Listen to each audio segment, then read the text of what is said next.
The Council's judgment. The Great Hall of the Galactic Council was silent. Representatives of hundreds of species sat in their hovering seats, arranged in a vast, circular chamber that extended so high into the darkness that the uppermost delegates were barely visible. In the center, on a raised platform, stood Ambassador Elias Varos, humanity's representative.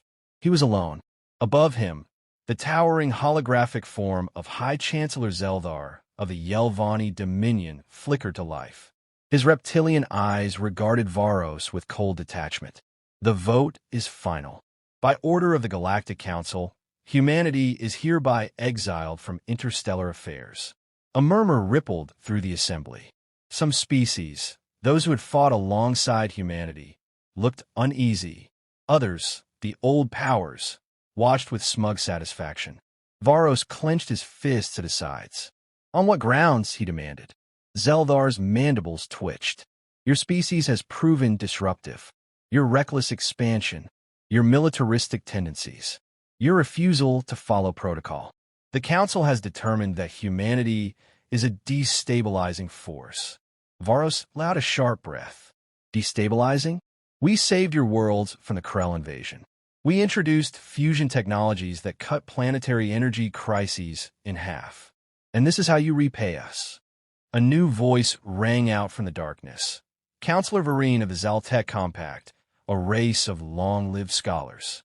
You act as if your contributions absolve you of your nature, Ambassador Varos. She leaned forward, her insectoid features unreadable. Humans adapt too quickly. You do not respect the slow and careful order of the galaxy. You create chaos. Varos felt the weight of the moment. The decision had already been made long before this public display.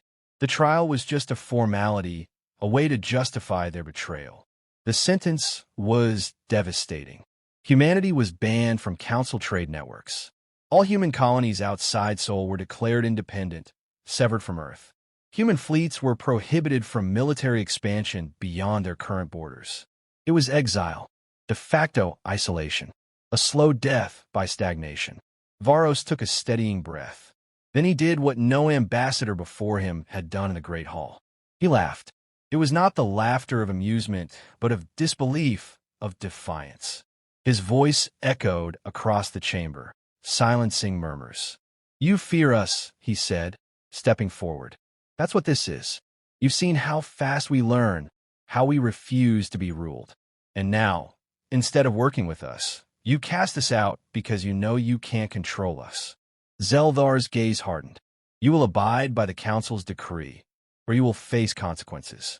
Varos smirked. You think you're sentencing us to irrelevance, but you're only making us stronger. He turned, striding toward the exit. As the doors opened, he looked back once. Remember this moment, counselors. One day, you'll wish you had stood with us. Then he was gone. Earth's response. The United Earth Nations headquarters was filled with tension. The Prime Minister, military leaders, and industrial magnates sat in grim silence as Varos recounted the Council's ruling. When he finished, Prime Minister Celine Carter nodded once. Then we have our answer. Admiral Jonas Kane, commander of the Earth Defense Fleet, leaned forward. They expect us to wither. We won't. We fortify. We build. Across the table, Dr. Mira Solari, Earth's foremost AI and weapons researcher, tapped her fingers against the polished surface. The Council has grown complacent. They don't innovate. We do. They fear what we could become, so they've tried to shackle us. A thin smile crossed her lips. We should show them what they've unleashed. Carter stood, looking each leader in the eye. From this moment on, Earth stand alone. No more Council oversight. No more compromises. We don't beg for readmission. Her voice hardened. We build our own empire. The room erupted in a chorus of agreement. The first move. Across Sol and the scattered human colonies, the response was swift. Massive shipyards were commissioned in the Kuiper Belt, hidden from prying Council eyes. Military research was doubled, focusing on technologies the Council had long forbidden. Artificial intelligence, cyber warfare, and stealth technology, fields the stagnant Council feared, became humanity's new frontier. It wasn't just defiance. It was survival. And for the first time, humanity had only one enemy, the entire galactic order. They had exiled Earth. Now, Earth would rise. The rise of the Terran Empire. The Galactic Council had expected humanity to fade into irrelevance. Instead, Earth thrived. With the chains of bureaucracy removed, human innovation accelerated at a terrifying pace. In the cold silence of deep space, beyond the Council's watchful eyes, Earth's greatest minds and engineers worked relentlessly. Humanity was no longer pleading for a seat at the table. They were building their own empire. The silent revolution. In the vast darkness of the Kuiper Belt, hidden within dense asteroid fields, the Terran Armada was born. Deep space shipyards, built in secret, hummed with activity as massive warships took shape. Earth had always been skilled at making do with less. Efficient, adaptable, and ruthless in the face of necessity. Now, with complete control over its own destiny, humanity embraced progress like never before. Advanced AI-controlled fleets optimized ship combat beyond anything the Council had seen. Stealth technology, previously outlawed by the Council, allowed Terran ships to move unseen. Kinetic weaponry and railguns, deemed too primitive by other species, became the backbone of a military doctrine based on overwhelming force and precision strikes. Cyberwarfare divisions trained to disrupt enemy fleets before a single shot was fired. This was no mere fleet. This was an empire in the making. The first test, the Valkyrie blockade. It didn't take long for the Council's allies to move against Earth. The Valkyrie Dominion, an insectoid race known for their ruthless opportunism, saw Earth's isolation as a weakness. Their fleets moved to enforce a blockade, cutting off human trade routes and seizing supply convoys. They believed humanity would surrender. They were wrong. Admiral Jonas Kane, now Supreme Commander of the Terran Armada, stood aboard the TNS Warspite, watching the holographic map of the battle unfold. The Valkyrie fleet, numbering nearly 100 ships, loomed at the edge of the system, their blockade in place. Kane turned to his officers. "Are the drones in position?" Lieutenant Avis Sinclair nodded. "Yes, sir." The Valkyrie don't suspect a thing. Hidden among the asteroid fields were hundreds of AI-controlled drone fighters, equipped with high-speed maneuvering thrusters and railgun weaponry. The Valkyrie had no idea they were already surrounded. Kane gave a single order: execute. The Battle of Epsilon 7. The Valkyrie ships detected movement too late. From the asteroid belt, hundreds of Terran drones swarmed, punching through shields and tearing through enemy hulls with precise, devastating fire. Valkyrie commanders scrambled to adjust, but their tactics were outdated, designed for wars fought against slow-moving Council fleets. Humanity had rewritten the rules of engagement. Then, the second wave struck. From beyond the range of Valkyrie sensors, Terran warships decloaked, their railguns firing at relativistic speeds, sending hypersonic slugs shattering through enemy cruisers before they could react. Within minutes, the blockade collapsed. The Valkyrie surrendered, humiliated and broken. Humanity had won its first war as an empire, and the galaxy took notice. A message to the Council. The Valkyrie defeat sent shockwaves across the galaxy. The Council had expected Earth to remain contained, struggling against its exile. Instead, humanity had just crushed one of the Council's longtime allies in a decisive battle. For the first time, fear crept into the hearts of the old powers. In response, the Terran Empire broadcast a message across the galactic network. Prime Minister Celine Carter stood before the cameras, the Earth flag behind her. "You try to cast us out," she said, her voice calm but firm. "You thought you could shackle humanity. But we are not a species that kneels. We are not a people that break." She leaned forward. "We do not ask for your permission. We do not need your approval. We stand alone, stronger than ever." She let the words settle before delivering the final blow. The Terran Empire is here, and we're just getting started. The dawn of an empire. The Council now faced an undeniable truth. Humanity had defied them and emerged stronger than ever. But the battle with the Valkyrie was only the beginning. The Council would not sit idle while Earth expanded. War was coming. and humanity was ready. War on the horizon. The Battle of Epsilon 7 had shattered the illusion that humanity was weak. The Valkyrie Dominion had been crushed, their fleets routed in a humiliating defeat. In a matter of weeks, the Terran Empire had gone from an isolated outcast to an undeniable force in the galaxy. The Galactic Council could no longer ignore the threat. Now, they prepared for war. The Council's response. On the ancient world of Vathos Prime, the heart of the Council, representatives from the galaxy's greatest powers gathered in emergency session. High Chancellor Zeldar of the Yelvani Dominion stood before them, his expression grim. Humanity has openly defied our authority. If left unchecked, they will unravel the galactic order. Councillor Vereen of the Zaltec Compact clicked her mandibles in agreement. They were supposed to fade into irrelevance. Instead, they have grown stronger. They must be stopped. One by one, the great powers of the Council agreed. The Terran Empire was too dangerous to be left alone. A coalition was formed, a massive fleet of over 3,000 warships, drawn from dozens of species, dedicated to a single purpose: contain and eliminate the Terran threat. The Council had declared war. The invasion begins. The Coalition Armada arrived in Terran space 6 months later, their massive war fleet descending on key human-controlled sectors. They expected a quick victory. They had the numbers, but they had underestimated humanity. The defense of New Eden. The first major target was New Eden, a flourishing human colony orbiting a gas giant in the Proxima system. The Coalition sent 200 warships, expecting to overwhelm the planet's defenses in hours. They were wrong. As the fleet entered orbit, their systems began failing. Communications cut out. Targeting systems flickered and died.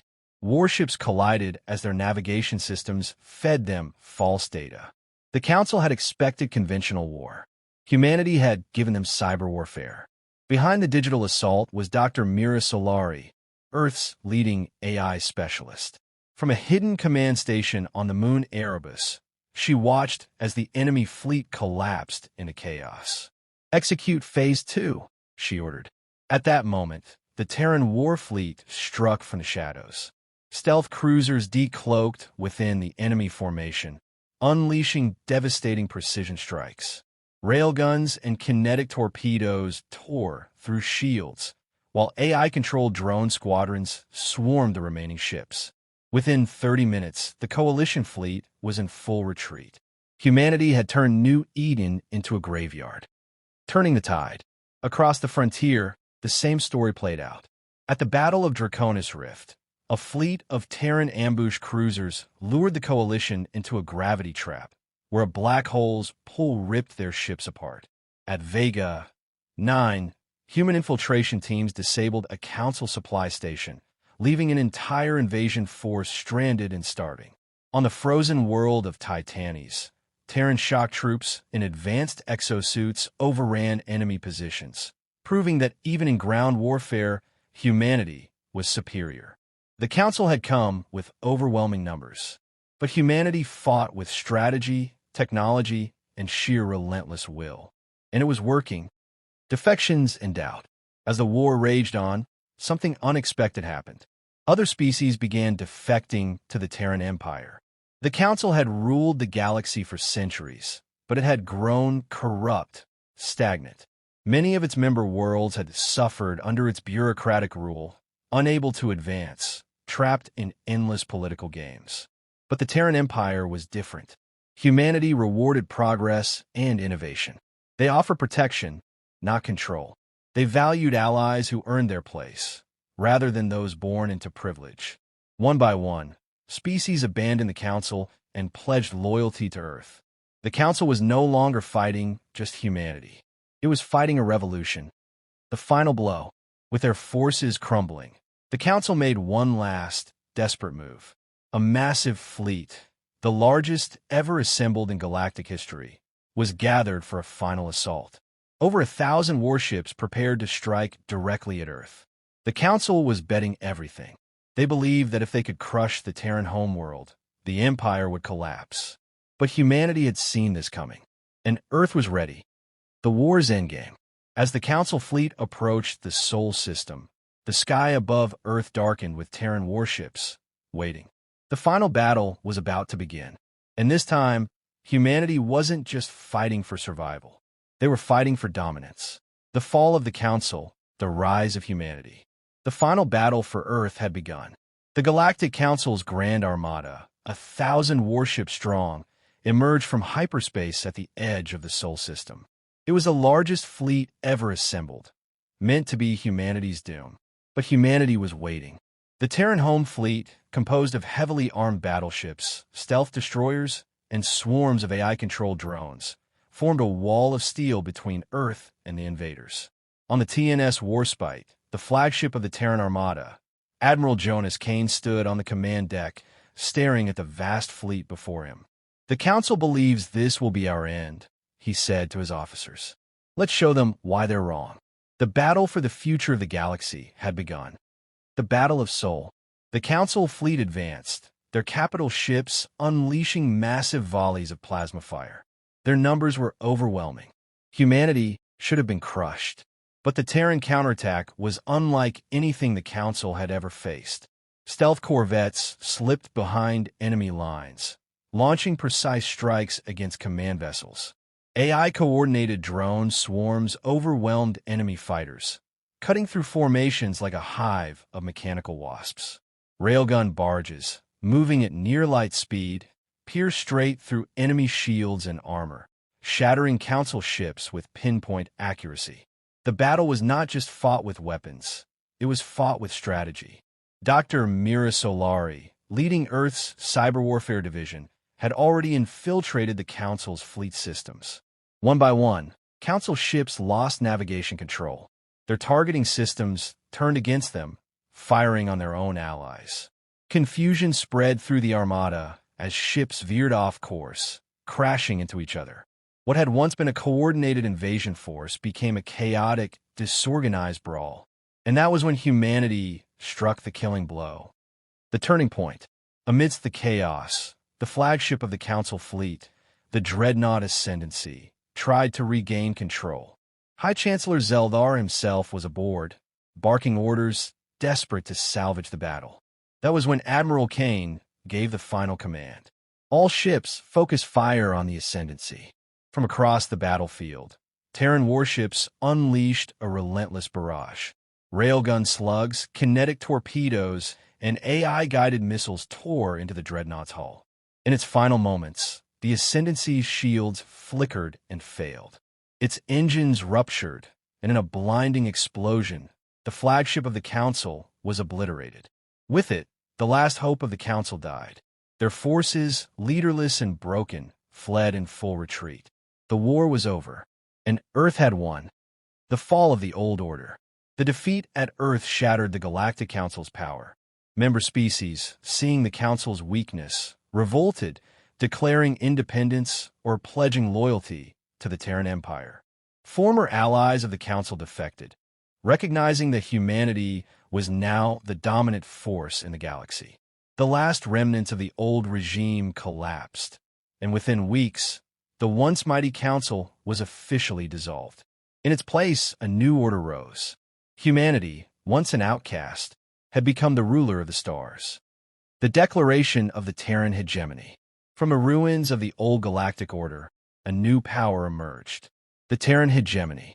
No longer just a struggling empire, humanity now stood at the head of a new interstellar civilization. At the first gathering of the new Galactic Assembly, Prime Minister Celine Carter stood before a crowd of representatives from dozens of species, those who had chosen to stand with humanity. The old Council sought to control the galaxy through fear and stagnation, she declared. That era is over. She paused, letting the weight of history settle. The Terran hegemony will not rule through tyranny, but through strength, innovation, and unity. Those who seek to build a better future will find a home among us. She looked directly into the cameras broadcasting across the galaxy. And to those who still wish to see us fall, she smiled. You should have let us sit at the table. Her eyes burned with victory. Now we own it. Epilogue. A new era.